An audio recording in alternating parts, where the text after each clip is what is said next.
During this octave of Easter, there are so many rich themes within our scriptures. And one of the ones that I love best is getting to see the transformation in Jesus' disciples from the way they were before the resurrection to now after the resurrection, after seeing him and knowing that he's alive, and seeing how that changes the way that they act and the way that they live their lives.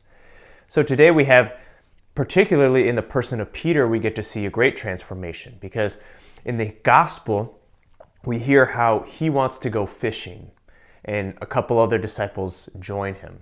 So he wants to go fishing because they've seen Jesus a couple of times after the resurrection, but they're still so confused and they don't know what to do. But in the Acts of the Apostles, in our first reading, Peter is confessing the name of Jesus, saying that it's through that power that this crippled man has been healed. And so he is boldly proclaiming Jesus, even when he knows that that might get him in trouble with the authorities here. So Peter here is just wanting to go back to an old way of life in the gospel. He's going back to fishing. You know, that's what he did before he met Jesus, so he's going to go back to that because he has no idea what else to do. He's shocked and confused by all that has happened.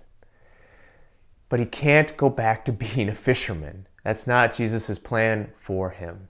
He is to be a fisher of men. And so we see how Jesus intervenes in the situation. He comes and he meets them on the seashore. And Peter is excited to see him, and he jumps out of the boat and everything. So, Jesus calls Peter then to continue to be transformed, to be continually transformed by the power of his resurrection. And I think there's a great message in this for us as well, because a lot of times in our own lives, there are moments where we want to kind of retreat inside ourselves and head back to things that are familiar, to old habits. A lot of times they're bad habits, ways to escape a situation, other comforts that seem to have worked in the past, or they give that false appearance of something that gives us comfort. And so we want to cling to those things rather than to face the situation that we're in, or to face the reality of what's happened. And that's what it seems what Peter's doing, just trying to go back to fishing, but he can't go back to being a fisherman. Jesus calls us to ongoing transformation, to be always transformed by the power of his resurrection. It changes our lives, and we can't be the same after that.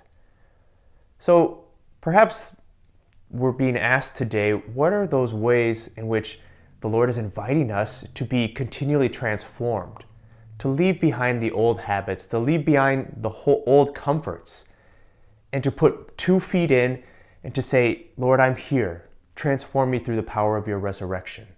Because after the resurrection, we can't be the same anymore. We are continually transformed by its power as well. And when we submit to that power, when we allow the power of the resurrection to work through us, God does amazing things through us.